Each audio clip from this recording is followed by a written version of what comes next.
All right, what's up, everybody? Welcome to the show. This is the Fantasy Football Fanatics podcast, the official podcast of thefantasyfootballfanatics.com. It is Friday, April 5th. Welcome to the show, everybody. I'm Griffin, joined by CJ, the Hitman Hickman. CJ, what's up, bud? What's going on, guys? How you doing?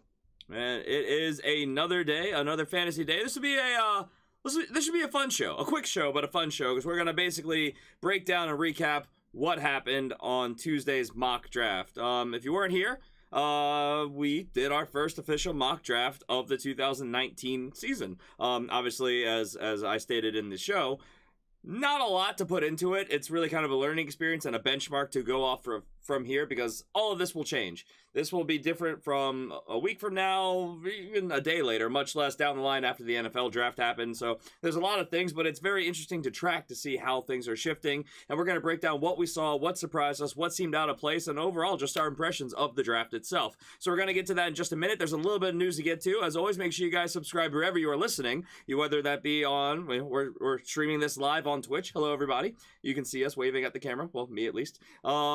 You can follow us on YouTube.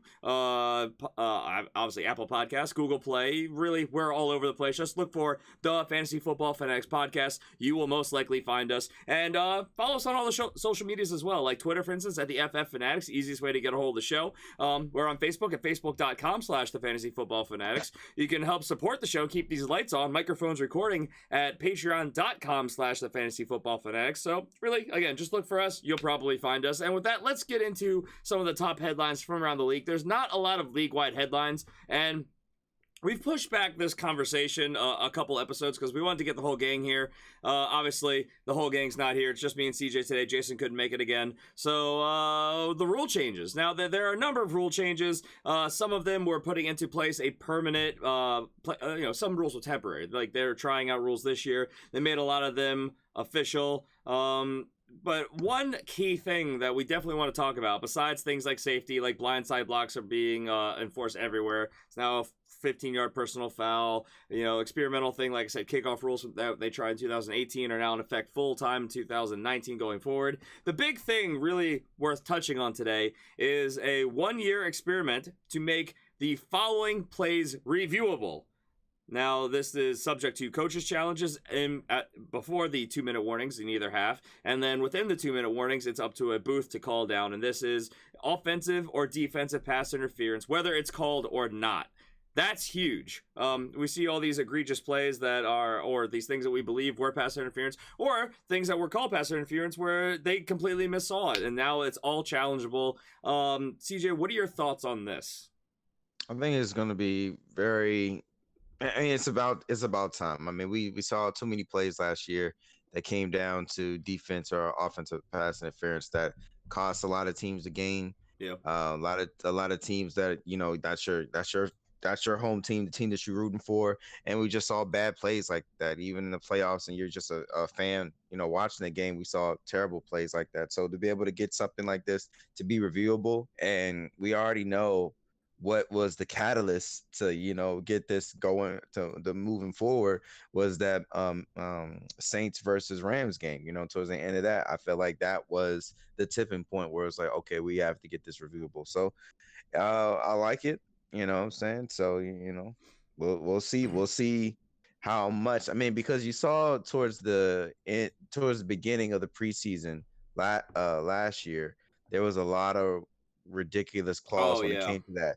So much, and then they started to taper down on it. So now with this rule now in effect, I don't know like how long. They started calming down with it week 3 and definitely the last week, and then we really didn't see that much of it week and the first couple weeks of the real season. So now with this rule in place, we'll see how serious and strict they get down to this. And they make it happen. Yeah, that's kind of with any major rule change. The sky's always falling. Oh, this is going to ruin the game. They're going way too far with this, that, the other.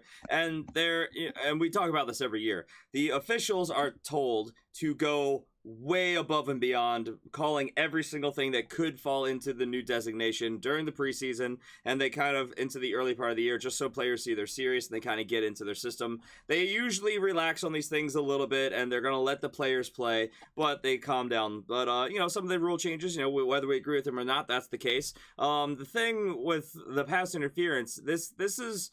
There's a lot of people falling on either side of it, because I, like you, CJ, believe that there are way too many of these calls that were just blown last year, whether that be called or not called.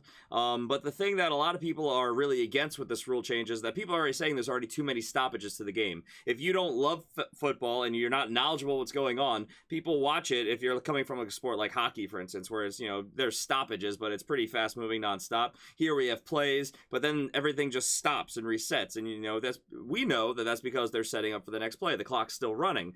So anything that stops the play, commercial, TV timeouts, all this stuff, people are like, more stoppages of the game ruin the quality of it. And I want to put this to rest. They're not going to be able to challenge anything they see. They still have the same number of challenges that they had beforehand. Now they just have to choose whether they're going to use it for a play that was clearly miscalled, misplaced, whatever the case may be, or if they believe that there was or was not actually a pass interference call that was viable there. So this isn't going to probably add more stoppages, because they're going to have just as many opportunities to throw a red flag as before. So I think people are overreacting a little bit, and we'll see how this all shakes out when it's all said and done. But I think that this can only help the game.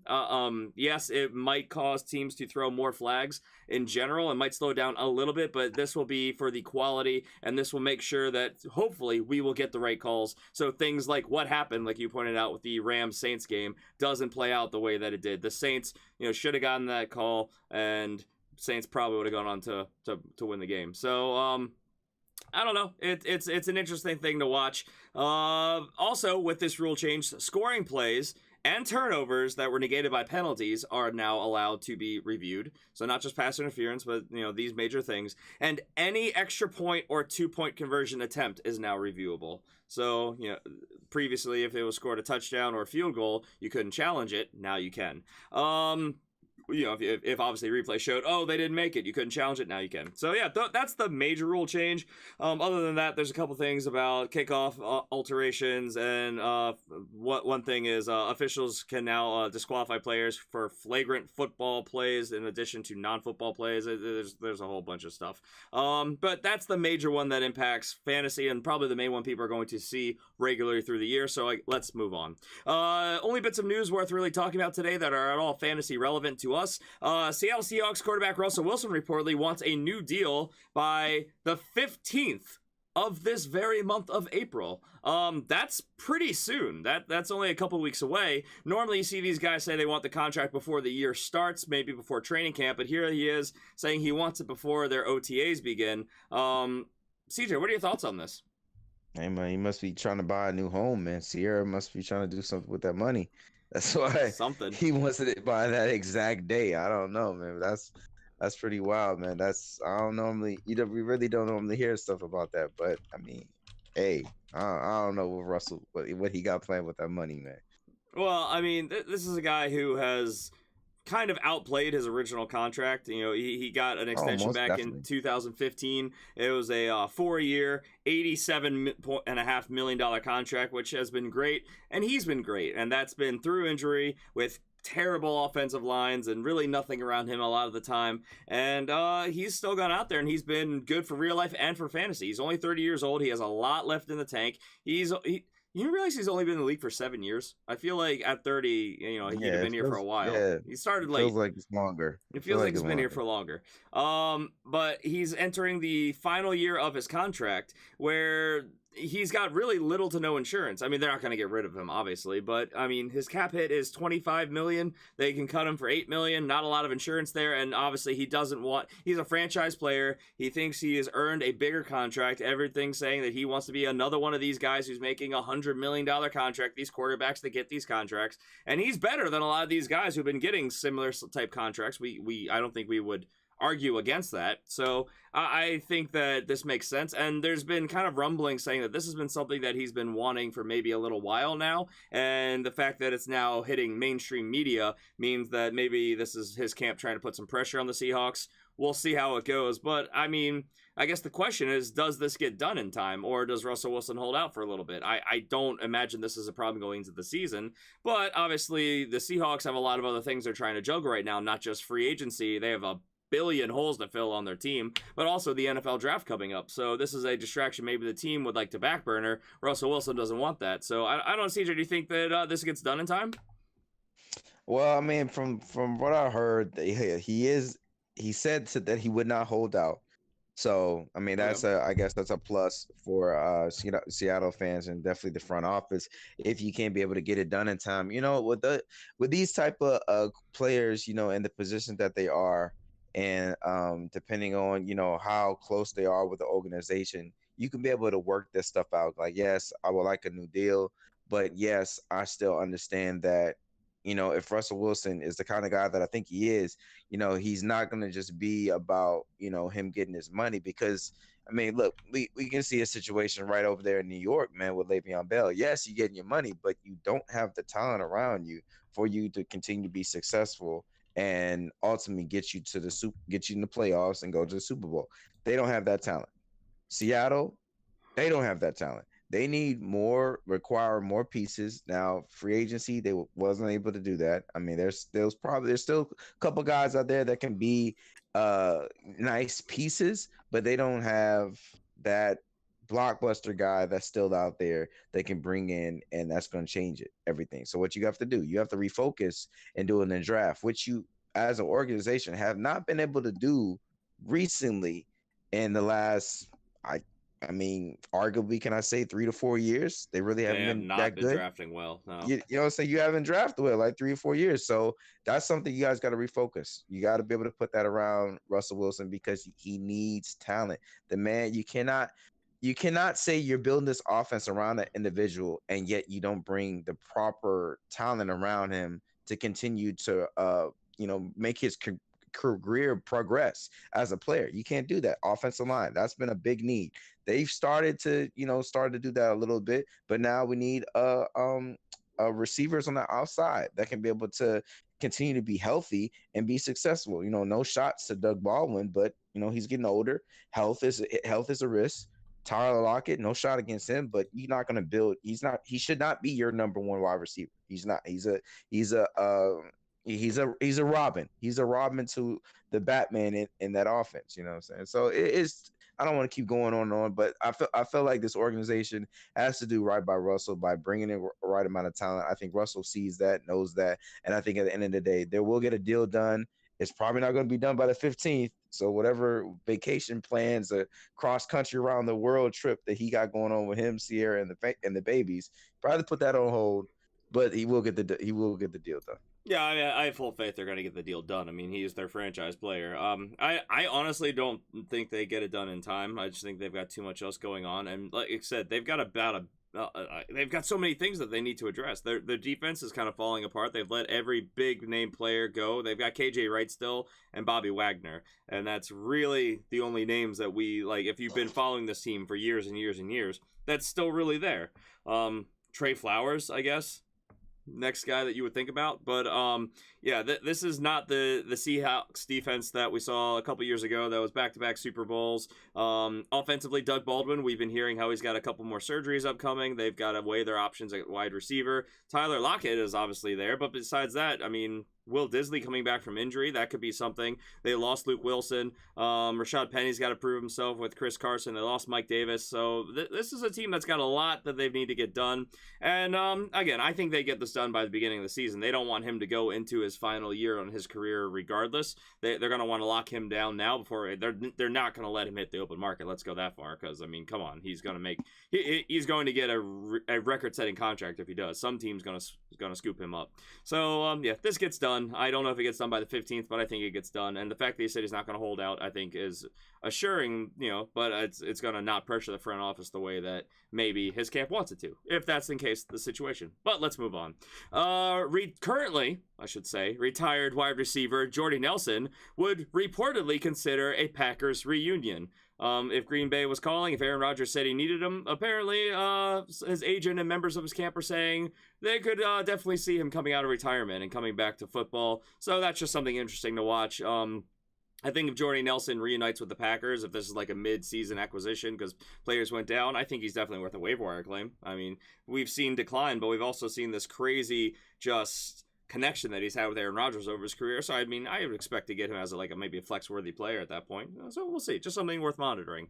And that's really it for the news. There was not a lot of news, not a lot of signings. This is the time of year now where free agency's done, and we're now moving forward into the draft. All we're really going to be hearing, besides the occasional signing, is all the best shape of his life things that we're hearing, and all the misdirection. Almost everything you hear coming from a team from this point until after the draft is over is going to be completely misdirecting because they don't want just us to be misinformed. They want the other teams to be misinformed because they don't want other teams knowing what they're going to do in the draft. So it's all misdirection. So if it's not something concrete, we're probably not going to talk about it here. So the news should be relatively quick for about the next month. And then we're going to be spending whole episodes on the news. But that's in the future. Let's move into why we're all here. Our topic of the day, our mock draft recap and review. So if you were here with me on Tuesday's show, we drafted a team, and the team looked like this. The quarterback was, and CJ, we haven't talked about this yet, so I'm interested what your thoughts are. Quarterback, Okay, go for it. Baker Mayfield was the quarterback. Running backs were Ezekiel Elliott and Aaron Jones. Wide receivers were Mike Evans and Jarvis Landry. Tight end, I got Jimmy Graham. Jared Cook went one pick before me. Infuriating. Devonta Freeman in my flex. I've got Greg Zuerlein as my kicker and the Baltimore Ravens defense. And then on the bench, I have Adrian Peterson and Ronald Jones as my running backs. And wide receivers on the bench were DJ Moore, Golden Tate, Larry Fitzgerald, and Deshaun Jackson. What are your thoughts on this team? Your bench running backs, they don't tickle my fancy at all. No, running backs were gone.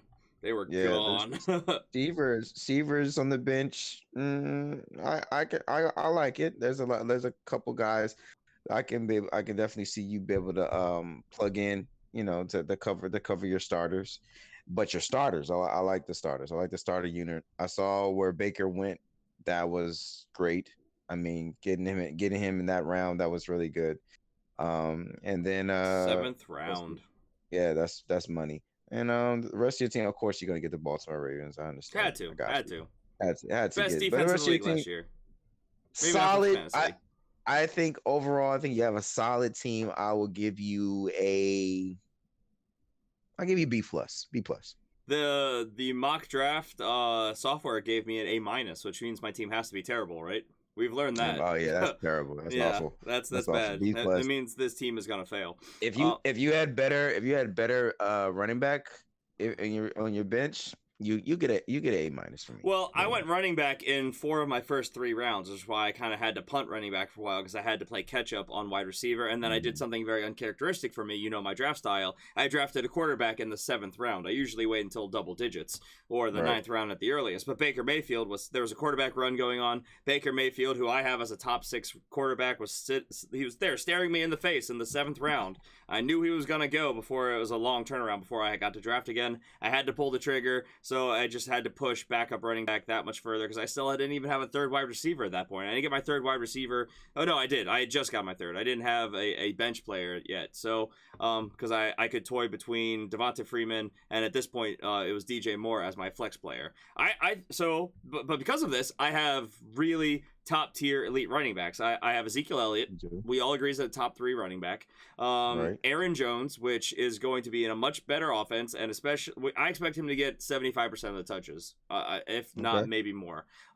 Jamal Williams, he just did not look good last year, and if he gets hurt, which he's got a history of doing, Aaron Jones is in a position to be really heavily used in a much better offense with Matt LaFleur this season. And then I got my hands on coming back from injury, so therefore deflated in draft value, Devonta Freeman, who's been a running back 1 for years throughout his career. So and now there's nobody behind him to take away his touches. So I've got 3 guys who I think have the ability, they probably all won't, but they have the ability to finish as number 1 running backs as my 3 starting running backs, including my flex player. So I felt comfortable that I could kick running back for a while because there's plenty of running back depth out there. If a starter was to go down, there's a lot of handcuffs that I could still pick up and play. But I grabbed Adrian Peterson because Darius Geis, we don't know the status of him because, everything we're hearing is good. But if you look at the analytics and you talk to doctors around the league with how he's had all these cleanup procedures and the infections, it's set him back.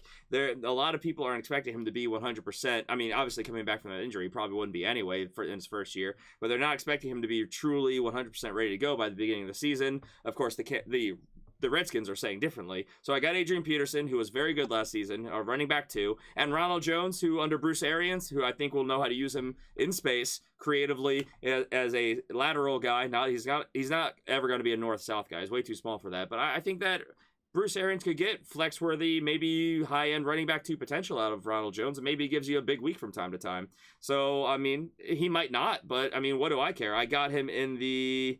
When did I get him? I got him in the 9th round, so I'm basically taking shots at that point anyway. Yeah. Basically double digits, because, 2 of my double-digit rounds are kicker and defense. So, yeah, there wasn't much going around him. I think the only running backs that went after him were... Let's see, Isaiah Crowell, who, to be fair, just got picked up. Alex Collins, who's a free agent. And, Ito Smith, who would have been, a handcuff for me, kind of. Those are the only other running backs going in that range. So I felt good about that Ronald Jones pickup. Okay. And then, I love my wide receiver depth. I never really usually leave a draft with more wide receivers than running backs, but that was the way this draft fell to me. And I've got crazy good depth here, and I have a good mixture of high floor guys with high ceiling opportunity and a couple boom bust guys if I'm losing a week and I've got a Sunday night, Monday night game and I need the potential of a big play to come back and maybe win a game like that. I got Deshaun Jackson in the 15th round, rather. Come on. That's good. That's good value. Money. Everybody else is picking kickers, and I'm picking a home run hitter, so I'm all about it. So with all that being said, so we reviewed the draft. I got one of the top defenses, depending on where you stand. They were the number 1 defense in the NFL last year. They lost a lot of pieces. I don't think they're done. I got the top kicker in the last couple of years. If you look at the analytics, I felt good about that. I think Jimmy Graham could come back, and maybe we were just a year too early on him. I might be wrong, but if you don't get one of those top 3 to 5 elite tight ends, you're streaming the position anyway. I really like this team. So, I mean, the A- I was given, that's kind of how I feel about it. I wish I could have waited on quarterback. I wish I could have gotten maybe one more, elite wide receiver and maybe some more running back depth instead of wide receiver depth. But other than that, I really like this team. So, let's break it down. Let's talk about some of our hot takes from the draft itself. We talked about my team. Let's look at what happened in the draft. And I'll start. One thing that has to be mentioned, it has to be talked about, is the fact that in the first round, there were 10 back-to-back running backs taken. The first player who wasn't a running back was the 11th pick, first wide receiver in the draft, DeAndre Hopkins. So we had Todd Gurley, who went number 1 overall, which I think will happen more than we suspect. Anybody who's been following, obviously CJ Anderson didn't re-sign with the team, so that helps him. But anyone who's been following this team, the Rams, since last year knows there's something wrong with him, and we don't know what it is. We're hearing about stem cell treatments. We're hearing about arthritis. He's had an insane workload the last 2 seasons. That's all reasons to push him down because of trying to be risk adverse. A lot of people, any analyst out there, I haven't seen any analyst that actually has Todd Gurley, any respectable one anyway, as their top running back. He's usually in that 3 to 5 range right now, and that's because we know the potential, but you have to be cautious here. I was expecting Saquon Barkley or Ezekiel Elliott to go number 1 overall, but here Todd Gurley did. So that's kind of crazy to me. So are you with me with that, CJ? You don't think we'll see this in expert drafts, but you expect to see this probably a lot of more casual leagues, correct? I think so too. I think a lot of casual leagues, Todd Gurley's still going to be number 1 to a lot of people. They're not going to be into the know like we're doing right now, doing the research. But yeah, man. So I mean, but it's typical. I do expect that in drafts. Going across the board, I can definitely see the majority of the first round being straight running backs because that's one of the positions that are going to touch the ball consistently. And in this evolution of the game right now, most of these guys are pass catchers too. So you got that dual threat of not only be able to run between tackles, but you can be able to catch the ball as well. That's money for you when you be able to draft a Zeke, saying all the other guys. I don't know why I'm blanking. Alvin Kamara, those type of players, man. You want that and those potential, and you got those home run hitters like Ezekiel Elliott that can be able to take it to the house. Yeah. Either way. So that's money for you. So definitely, I definitely see in at the end of the day, when we get down to expert leagues, that either Barkley or Zeke are going to be number one of the two. But I think Zeke is Barkley's probably going to be the guy. I think he has to be. Though to be fair, Zeke was they finally realized years into his rookie contract that Zeke can catch the ball. They used him pretty heavily in the past last season too, so it could go either way. I've seen a lot of people make the argument for Zeke number one because the Cowboys are going to have a better offense than the Giants this year. That's the way a lot of people are seeing it right now. And I think if you go with either one of these guys number one overall, you've done a good job. I think that it's preference at that point and what you believe in with the team surrounding them. Both these guys are top talents. Todd Gurley, Chris McCaffrey, Alvin Kamara, Melvin Gordon, these are all guys kind of in that next grouping to me, kind of that 3 to 5, 6 range.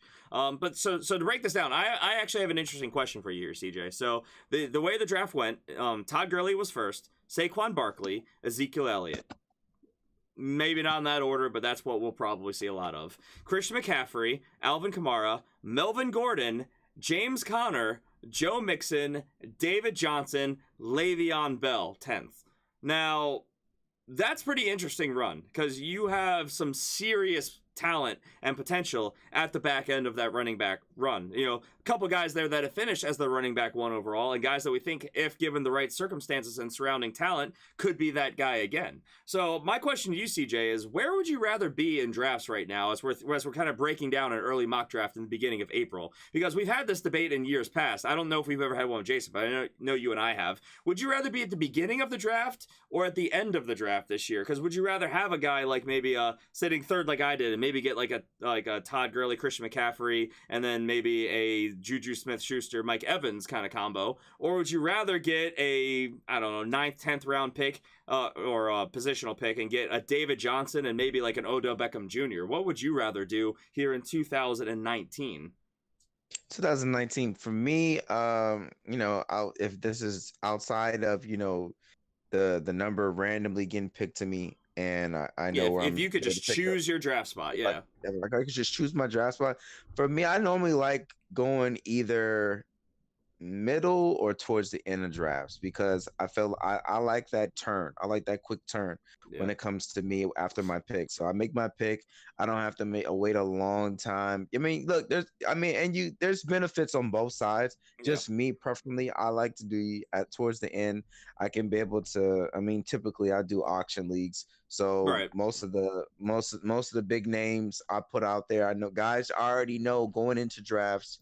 This guy, I know how much this guy's going to be. I know how much this guy's going to be. So I'm already setting up my my budget and my combo picks on what I want to be able to do. But if I'm doing snake, look, I figure in my head, this player is going to probably be gone. I like to be either between the 7th or the 9th. 7th or 9th, I like to be somewhere in that area. If I can do that, that's going to be perfect for me. In a 12-team league, I think that's money. You can be able to flip that right back around and still be able to get for me, I normally like to get a starting running back off the jumps, and then I can be able to get a starting wide receiver, and then the rest of the draft, I'm basically just playing it by ear and doing basically getting best position available when I'm able to do that. So for me, I like to be towards the end. Yeah, I'm leaning because we talked about this a lot like 2 years ago when it was like we were coming off that crazy wide receiver year and that really bad running back slump. We were talking about like everybody wants to be at the front of the draft, but look at what the possibility is towards the back of the first round. And I'm leaning that way too because if you're in a top 3 to 4 pick, you can get one of these top elite guys. That barring injury, they're going to finish as a top running back in the league. It would take a catastrophe around them to derail that. But if you go to the 9th, 10th pick, maybe 11th pick, you can still clearly get one of these guys that has the potential to finish as a top 6 running back. So not a huge degree of separation there, and go ahead, early second, get yourself an elite wide receiver. Where obviously, if you're in the beginning of the draft, you have to wait 20 some odd picks to pick again. You're going to be getting a mid tier receiver one, and it just kind of starts spiraling from there. Now, you can make the argument, well, what about the third, fourth round turn? Because you have to wait all that time for it to get back to you. But the top elite talent, as we break down every year, separates themselves so much from the next tier of guys that I would rather have one of these guys that I feel like could definitely be one of those top 6 running backs and then get one of those elite wide receivers, a set it and forget it guy on my lineup, and then just worry about the guys around them. Then, if I'm getting a Juju Smith-Schuster or they've got AJ Green going in that range, guys that we know the potential is there, but there is a serious amount of question marks that early, even at the wide receiver position, because we've never seen Juju do it as the number one, the guy that's been schemed to be taken away. AJ Green, he has been great when healthy, but he hasn't stayed healthy for a really long time. We start getting these question marks creeping in that fast. So I'd kind of like to be at the back of the first myself this year as well, is the way I'm looking at it right now, April 5th. So just an interesting side conversation to be had, because this is what we're talking about. But yeah, that run of running backs, which we won't get too far into, because we could break down the order that these guys went in and how we feel about them, but that's a show for next week, because we're getting to our rankings. Spoiler alert. Our early rankings as early as next week. So yeah, we'll leave it there. So that was interesting for me. 10 running backs taken back to back to back, and that was all the way up until DeAndre Hopkins was taken as the number 1 wide receiver, which was kind of interesting to me as well, as the 11th pick. Now, do you, and again, we don't have to get too far into it because we haven't done our rankings yet, do you see DeAndre Hopkins being that number 1 wide receiver off the board in most drafts? Oh yeah, most definitely. Especially now with the changes of the top 3 that we had going last year with Antonio Brown, Odell Beckham, and Hopkins. I definitely see Hopkins being there, but definitely being number 1, because the stability, he hasn't changed. He's getting another season. What's a season number 3 with Deshaun Watson and him? So Yeah. that's gonna be another improvement. So right now, he has the keys. Hopkins, man. I couldn't fault you. I mean, for me, it's between DeAndre Hopkins, Devontae Adams, and Odell Beckham Jr. So, I can't fault you one way or the other. You've got stability with DeAndre Hopkins, multiple years. Devontae Adams, we know he's the number 1. He's going to have a better offense, but the offensive system's changing. How's that going to impact things? Odell Beckham Jr., new face in a new place. So you start getting question marks as soon as number 2, and I think because of the stability there, you could very safely say that DeAndre Hopkins has to be the number 1. Or maybe you throw in a guy like Michael Thomas, maybe. But we saw a decline in Drew Brees' play last year. Does that continue yet another year into his aging career? So, I mean, DeAndre Hopkins is the only somewhat sure thing. But DeAndre Hopkins is generally injured, and he's playing through injury. So you throw in Julio Jones. Tyreek Hill's an interesting curveball, depending on how things go. These are the kind of guy, and then obviously Antonio Brown, where do you put him? So these are kind of the guys that we're going to be debating on as we get to our rankings very, very soon. And I'll be really interested to see where our rankings line up to one another, what our consensus is, because you could make an argument in a lot of different ways right now. So it's going to be fun. So I've been talking for a little bit here. CJ, what was a hot take you had from the draft? Well, listen, because I wasn't here, I just got to look at this stuff before we started the show. A name for me that I was really surprised to see, and I understand this is way, way, way too early, but seeing Cam Newton being the 3rd quarterback taken in the 5th round, that I'm wondering what type of version is this person thinking they're going to get from Cam Newton, because first of all, he's coming off an injury with the shoulder.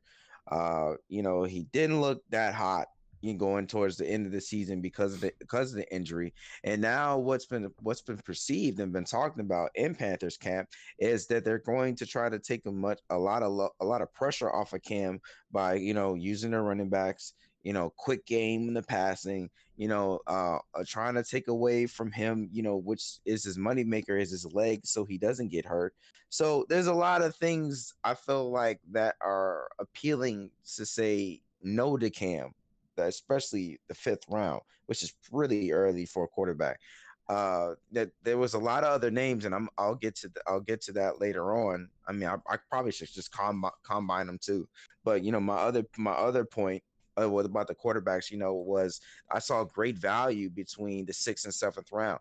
And a couple of names that stood out to me that were money that could definitely, I see these quarterbacks going ahead of Cam as Russell Wilson, Deshaun Watson, Andrew Luck, Drew Brees, Baker Mayfield, Carson Wentz, and Jared Goff. All those guys, I feel like definitely could go ahead of Cam.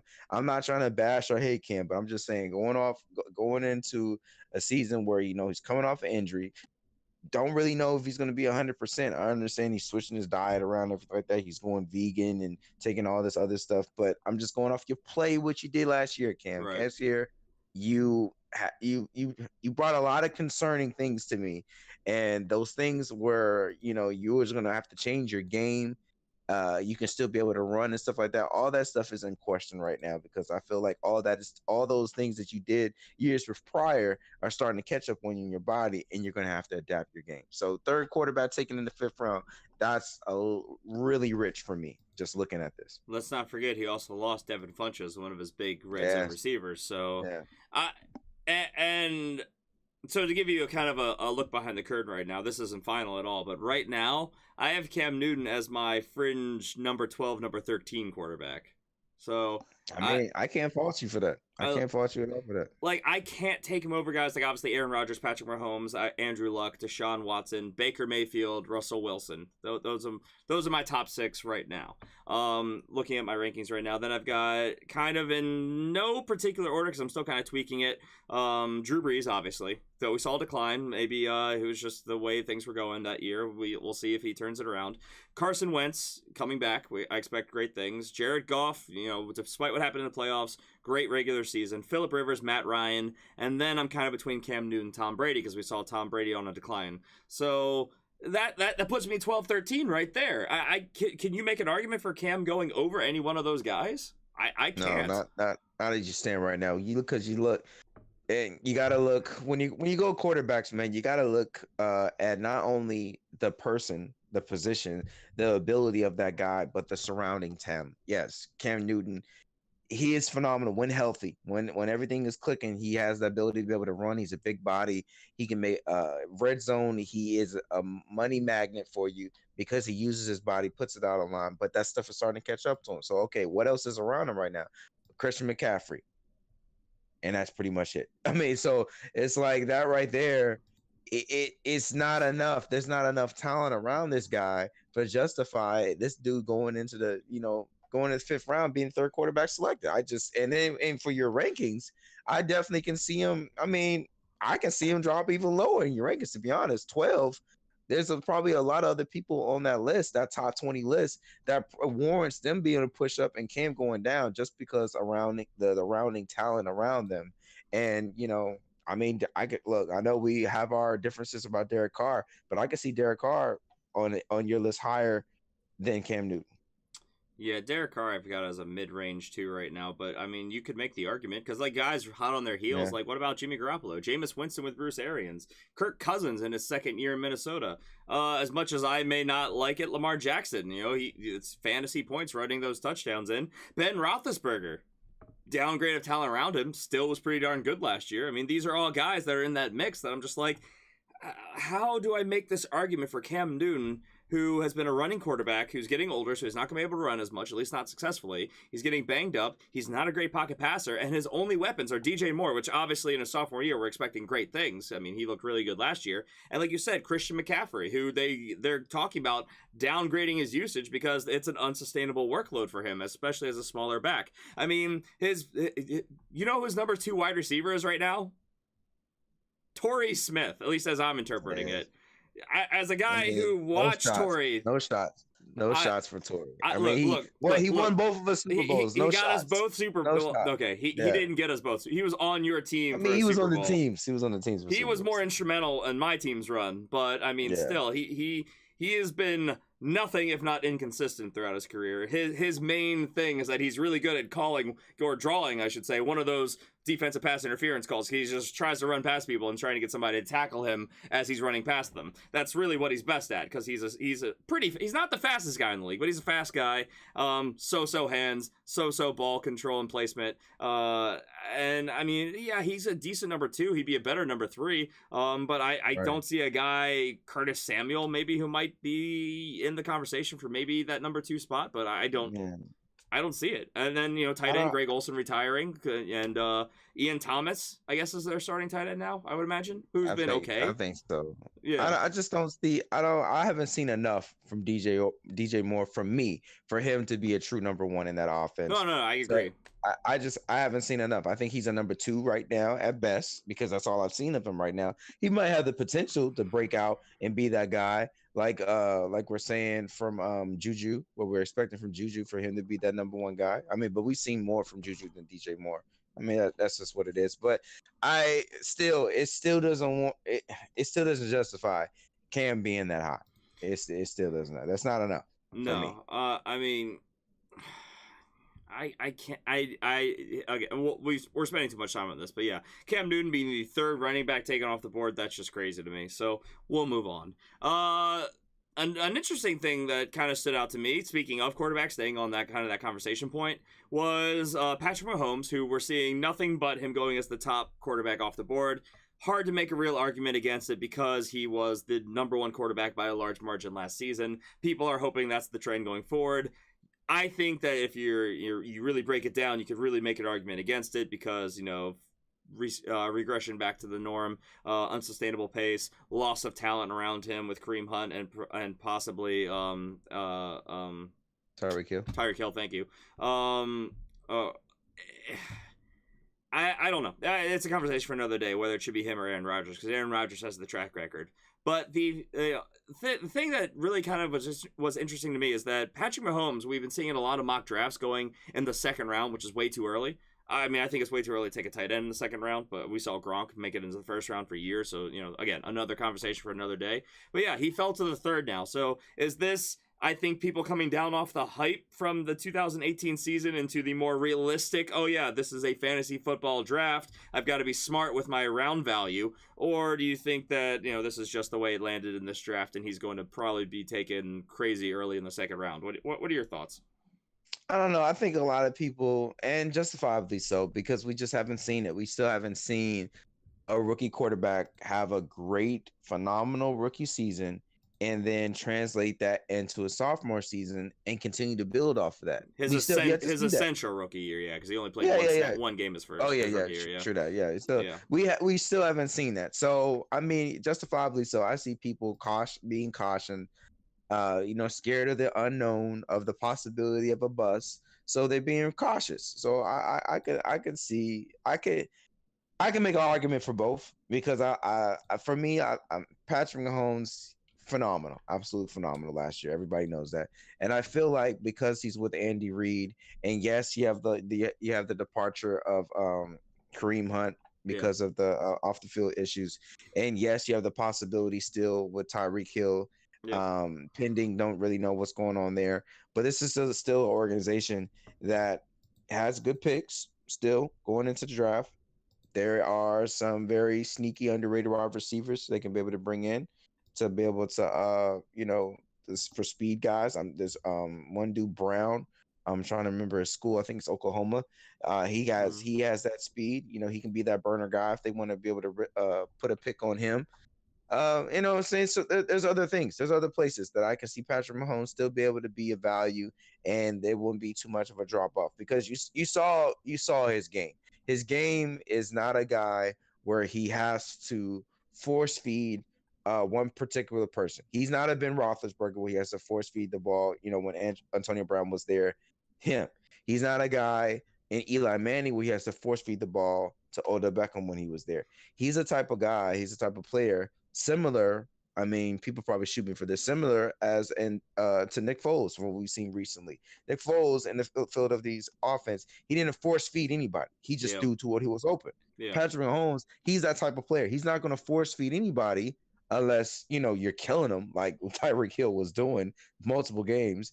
You know what I'm saying? But he's the type of guy, type of quarterback where he's a straight up point guard. He passes the ball to whoever's open, tight end, wide receiver, second string, third string, running back, whoever. As long as you're open, he's going to get you the ball. So I feel like this is still an offense going into year 3 for Patrick, that he's still going to be able to be valuable. And I can understand people being on the hesitant side of it. But what if? But what if not? You know what I'm saying? So like I said, I can make an argument on both sides. I I mean, feel like he's still gonna have a good year. in a 6 point per passing touchdown league, he was almost 100 points higher than the next guy, which is huge considering he got 517 points. And so that's, putting the next guy in the low 400s, he was in the low 500s. So it's a huge argument. But I mean, I also think that, you can make a huge argument against all the things. Again, we'll get into this probably a lot on Tuesday's show. But I think that there's going to be some regression back to the norm with him, and I think this is going to be much tougher decision people think. But I also wouldn't fault anybody for taking him as the top quarterback off the league or off your draft, depending on what happens. Obviously, Tyreek Hill's going to be an important thing. Were we talking about AJ Brown, by the way? Yeah, AJ Brown. Okay. I just want to make sure we're talking about the same person. Yeah, crazy good guy. It could be an interesting landing spot if he makes it that far. I've been seeing him linked to the Eagles of all things lately. I don't think the Eagles need another receiver, but I mean, hey, well, they're probably. I mean, Nelson Aguilar. This is his last year on his rookie contract. I don't really see us locking him down long term. So could work out. Conversation for another day, but yeah, it could be interesting. But anyway, yeah, I don't know. I just thought it was interesting that he fell to the third, middle third at that, and but still taken number one over Aaron Rodgers, who was 1, 2, 3, 4, 5 picks behind him. So something worth monitoring. What's something else that stood out to you, CJ? Something stood out to me. Chris Carson for the Seattle Seahawks going 3 rounds before Rashad Penny. So listen, I know we had a conversation about this a couple weeks ago about this backfield and do you want any parts of it? Listen, I feel like Seattle, what they're doing is, and what they always continue to do, but why I bring this up is because where Rashad Penny went in last year's draft. He was a first round pick. But yet Chris Carson was more active, more he was more dynamic in that position. He was more valuable, and he was more productive in this offense. Just because I don't know if the terminology and just rookie slump hit Rashad Penny, and he just couldn't keep up with him. But from whatever reports I've been listening to, the coach's name is just blanking me for some reason. Talking about Pete Carroll. Pete Carroll is basically going into the season just like he always does. We're gonna have a competition. You know what I'm saying? And Chris Carson is gonna get the nod, but they're gonna compete. They're gonna compete for it. And I feel like you still, for me personally, I feel like people should probably still keep Chris Carson high. I think they should do that and not pay attention to where Rashad Penny went, because Chris Carson was just more productive, man. I mean, we're gonna know. I mean, both of us listen to and watch the preseason, definitely week 3. Oh yeah, because of this. Oh yeah, this stuff right here. So yeah. Oh yeah, the game to watch, a matchup to watch closely. As of right now, Chris Carson is penciled in as their number one.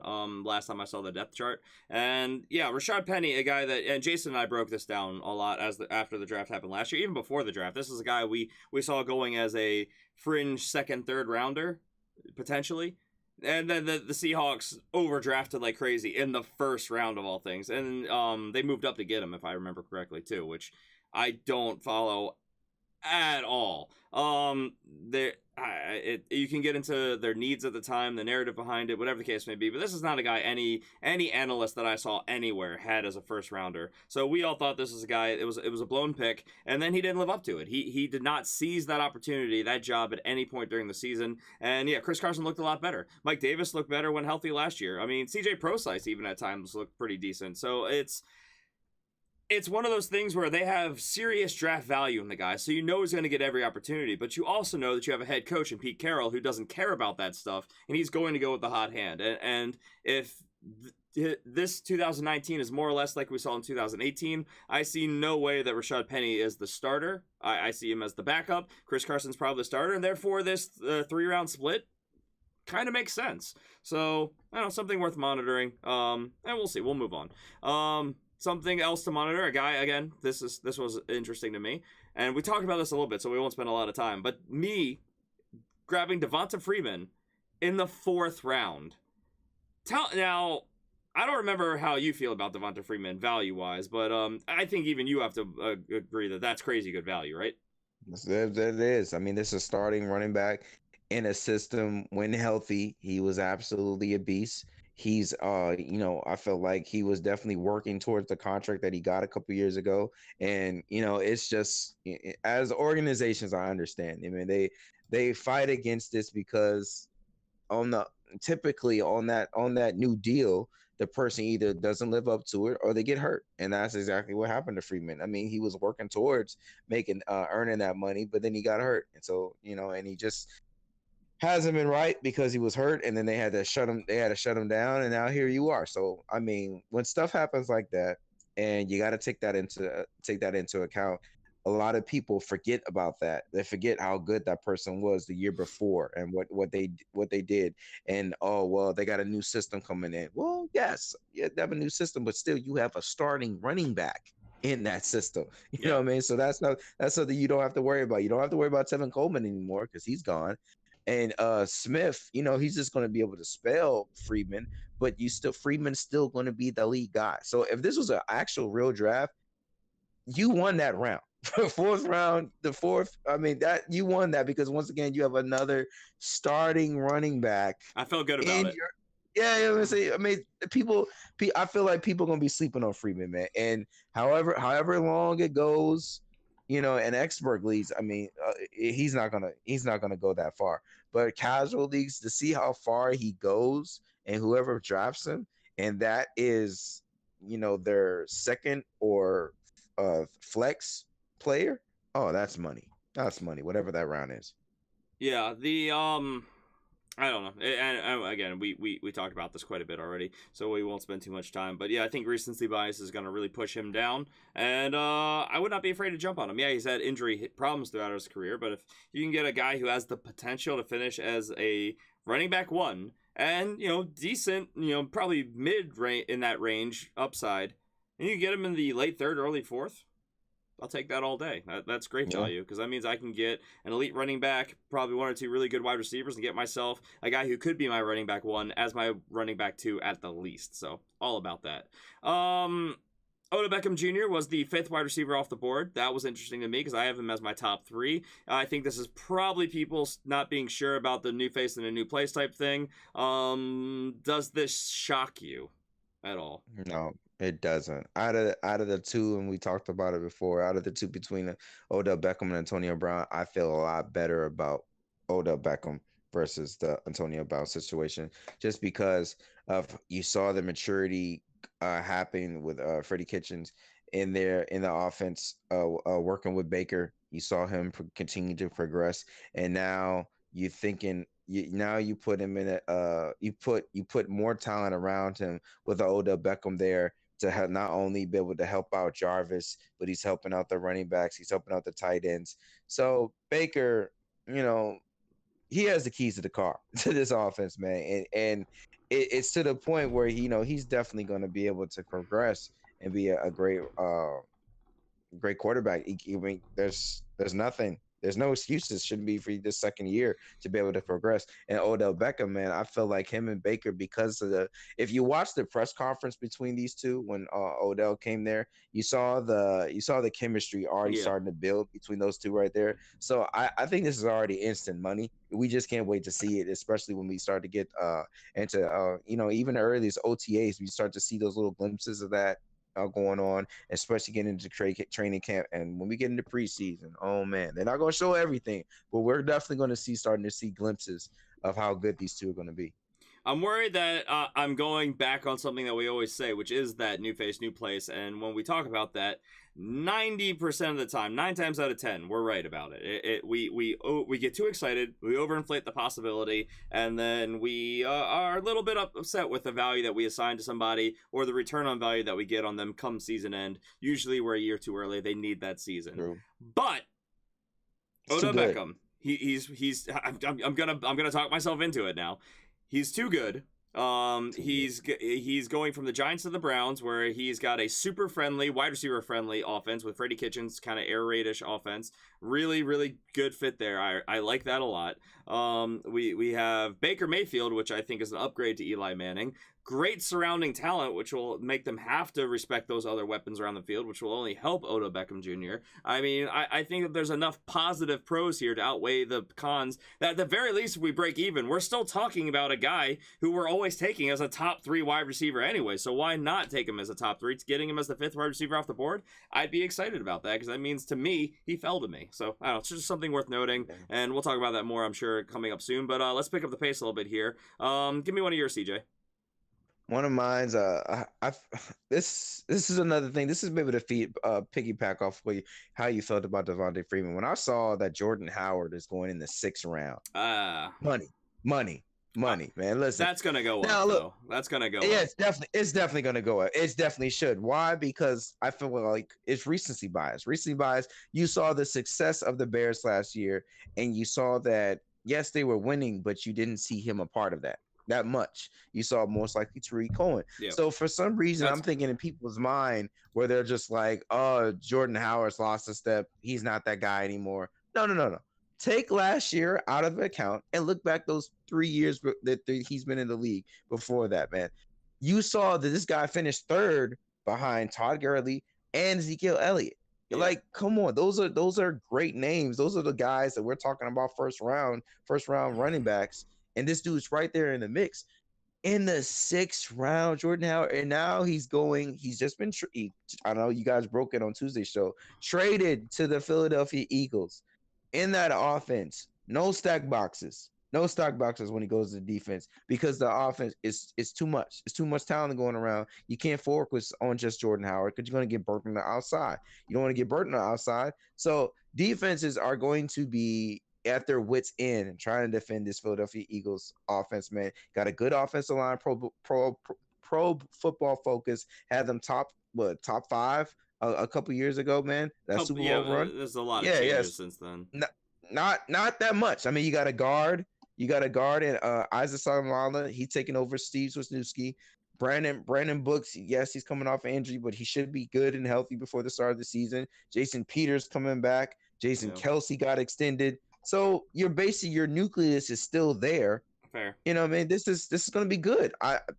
It was mind-boggling to me see that right there, but I don't expect that. It's going to go up because I don't think people know exactly what to make of it and his role in Philly going from Chicago. So I'm sure, and plus this was we weren't drafting against live players, so this is going off a lot of mock drafts. So I expect it to climb. I think he'll be probably a mid to late 5th rounder. Maybe he'll climb higher than that if people start really liking what they're seeing. We hear great things. But yeah, I know that his current draft value when he was with Chicago was a 7th rounder. So to see him already being taken in the 6th, I mean that's already showing him climbing in averages. So I expect that to be more the case. Probably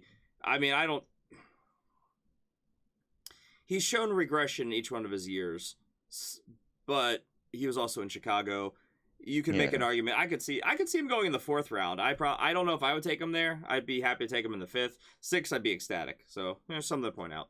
All right, last one's rapid fire because we're already almost out of time. Travis Kelce was the first tight end taken.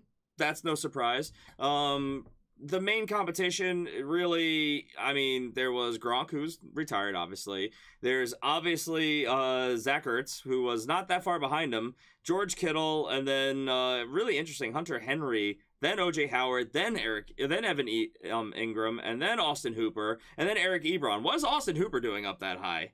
Of course, I feel like it's because of the offense, new offensive coordinator. He's going to get involved. He's not going to be a 9th round value. He will not return on 9th round. All of these guys taken before Eric Ebron, who fell to the 10th. So tight ends. Obviously, you've got the Travis Kelce, Zach Ertz, George Kittle. We expect those to be the top 3. I don't know if I expect them to go. What is this? The I don't know, 8th, 9th pick in the 2nd round. Then Zach Ertz was the second to last pick, and then George Kittle the first pick of the third. That's a tight grouping. I don't know if I expect them all to be going that high, but just the way this played out, it shows how much of a dumpster fire it is. And I think people are scared off by Eric Ebron based on the additions around him. And they're worried about maybe it was a 1-year thing, which I don't think is the case. I think if anything, he solidified his role there. But you have to make a point, of course, that Jack Doyle's coming back from injury. They brought in Devin Funchess. How is the offense going to split the targets? Is the offense going to have more targets because they're going to be able to stay on the field more? Like, it all comes down to your belief on things. I just think Eric Ebron went way too late in this draft. That's kind of what I'm at. I think he will go definitely higher than this. But no surprise to see that Travis Kelce is the top tight end off the board. I just don't know. I'll ask you, CJ, if you're at the back of the second, are you pulling the trigger on Travis Kelce or Zach Ertz, like an elite tight end? Because No, I'm not. I'm waiting to the third round if they're still there. I'll wait to the third. That first, second round. That's before running backs and wide receivers. Early third or like late third?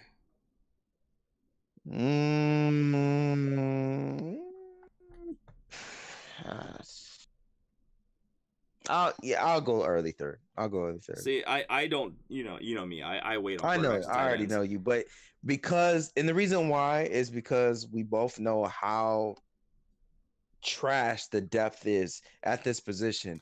But there's so much potential, but it has not been seized for the last 2 seasons. No, listen. I know. We know this how it's trash the depth. We do. So I need at least the top 4. And my fourth one, I need him to stay healthy, and that's Hunter Henry. If he does not stay healthy, that burns me. And then there's a couple gems you might be able to get.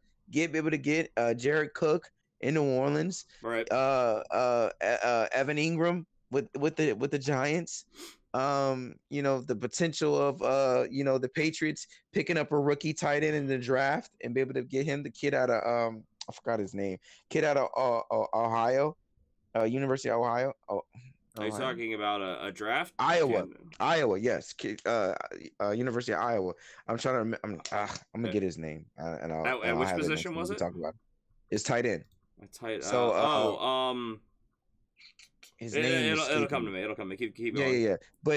But that because you already know that he's going to be able to get a starting position in the Patriots. You know how the Patriots like their tight ends. So that's that. There's a little gems, but that's for surety. And when it comes to those first 4 rounds, you need that guarantee. And I'm guaranteeing I'm getting points from Travis Kelce. I'm guaranteeing I'm getting points from Zach Ertz. I'm guaranteeing I'm getting points from Kittle. You know what I mean? Those guys, you like to wait. TJ Hawkinson? Is that the guy you're talking about? Rookie, right? University rookie out of Iowa, right? I don't remember his college. That's just the name that's coming to my mind right now. Yeah. He's coming out of this year's draft. Yeah. He's the top tight end prospect in a lot of people's things, if I'm remembering his name correctly. So I think it's between him. I've been watching a lot of rookie tape. It's all kind of blending together. I'm trying to get the names in me. So yes, thank you. Get the names right. Good prepping. I'm so bad at reading names. Everybody knows this. So I want to know the names. I watch the tape. I know what I'm talking about when I talk about the player, but I gotta get the names in my head. So yeah, but we'll get to that soon. But man, we're only a couple weeks away from the draft, CJ. Yeah, man, he's already up. It's earlier this year. I don't even know if I'm gonna make the draft, man. I mean, Avengers Endgame same night. Aren't we only like 19, 20 days away from the draft? I think it's upcoming. Yeah, we're 20 days from Endgame. We're 20 games. That's the way you're looking at it. That's how I'm looking at it, man. Wow. I'm gonna be via satellite. Listen, the movie's getting ready to start. You are live recording this show right now, CJ. Yep. Oh, I can't fault you. Even as a DC Comics fan, I can't fault you. But yeah, okay. So that was interesting stuff. Eric Ebron falling to the 8th tight end off the board. Just the tight end position as a whole. We could go on, and this is a conversation we will go on and on about very soon with our rankings. But yeah, there is something to be said for one of those elite guys. I mean, I would be very conflicted if I was able to get one of these guys mid to early 4th. But that'll never happen. I don't see any way that Ertz or Kelce especially falls that far. because the vacated targets in Kansas City potentially, Kelsey is a must get. It's never going to happen, so it's not worth me talking about. Maybe in an auction draft I have a shot, but probably not in any sort of snake draft. That's why we push auction, man. These possibilities are endless. Auction's so much better than snake traditional redrafts. But anyway, that also is a conversation for another day. So take us home, CJ. What were some of your other last takes? We have plenty of other things we could talk about, but we gotta wrap it up. So. Last one, then we can hit Jason's real quick and then get out of here. So my last one is this. He couldn't show up. We don't have to bother with him. All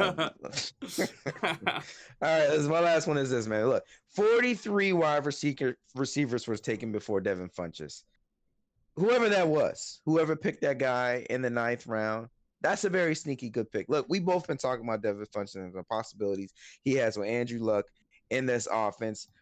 First of all, that his red zone percentages be able to go up drastically as far as touchdowns.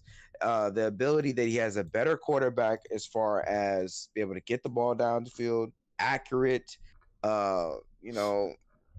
Just overall, Andrew Luck is a better quarterback right now than Cam Newton, and has shown it multiple years. Multiple years. So this is already primed to be a better offense for him. He has stability on the opposite side of him with T.Y. Hilton.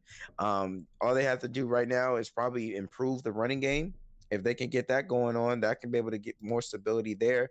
And Devin Funchess right now, I think he's prime going into this season, man. Whoever picks him up, I think he's going to be a great number 2, dang near a flex guy that's going to produce for you. And just because where he's at right now is going to be night and day from what you saw when he was with Carolina to where he's going to be with the Colts. So I think I thought that was a very sneaky good pick in the 9th.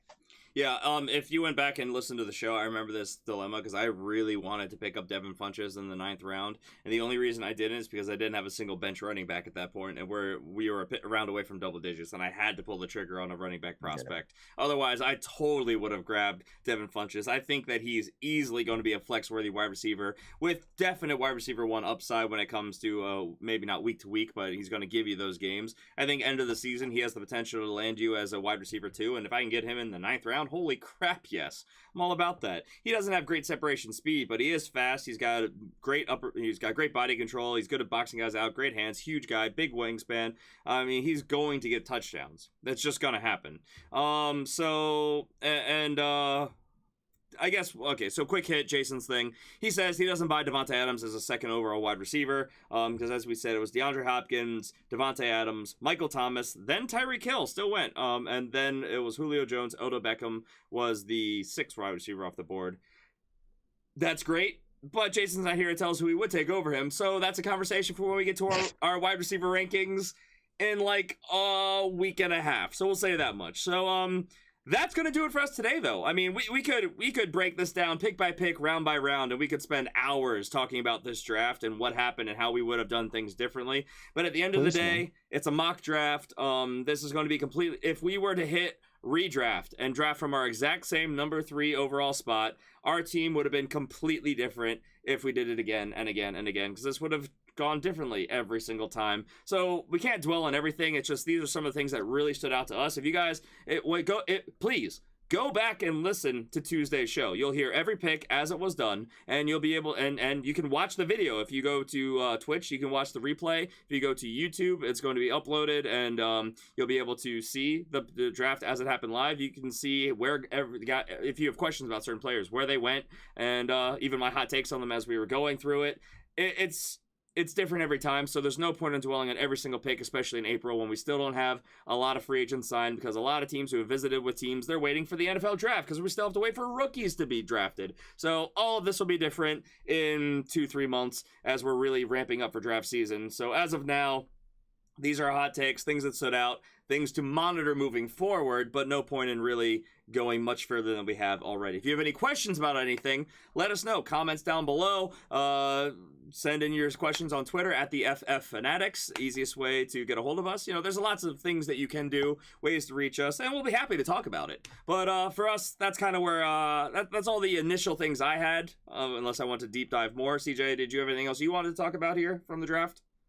No, that was it, man. All right, Those so are my pointers. all right, so then that's going to do it for us today. Make sure you guys tune in on Tuesday when we'll be back right here live on Twitch or wherever you're listening right now, viewing the replay on YouTube, whatever the case may be, which YouTube will be up a day later. And this will be our early consensus quarterback rankings. So we're getting to early rankings, and this is important to get into because you want to see our rankings now, because then we're going to do our rankings again down the line after the draft is over as we get into draft season, and you'll see how everything's shifting, and that'll be surrounding all the narratives we'll be talking about from now until your draft for your league. And that's where all the things that go into our decision making is going to play out, and you'll see our thought process, how it reflects in our draft rankings. It's important stuff. So we're going to give you guys that baseline to go off of, because we also know some of you are making keeper decision, dynasty decisions, and some of you crazies out there, you're drafting already. I don't know why you would be doing that, but some people can't wait. It's very rare, but I've gotten questions in about, who should I pick? I know I have the such and such spot in my draft, and I say, why? Why are you doing this? Best ball, go for it. Have at it with best ball, but yeah, no, redraft, why? So yeah, we'll be getting to our quarterback rankings. Again, make sure that you guys rate, review the show wherever you're listening. If you're watching, make sure you follow, rate, subscribe, click the bell icon if you're on YouTube. There's all those things that you have to do to make sure that you get the show every Tuesday and Friday, bring you all the content you guys need to win your leagues. But yeah, follow us on Twitter at the FF Fanatics. I'm at GPalmerFFF. CJ's at CJ Hickman89. Jason, when he's here, is at Jason Cabrera13.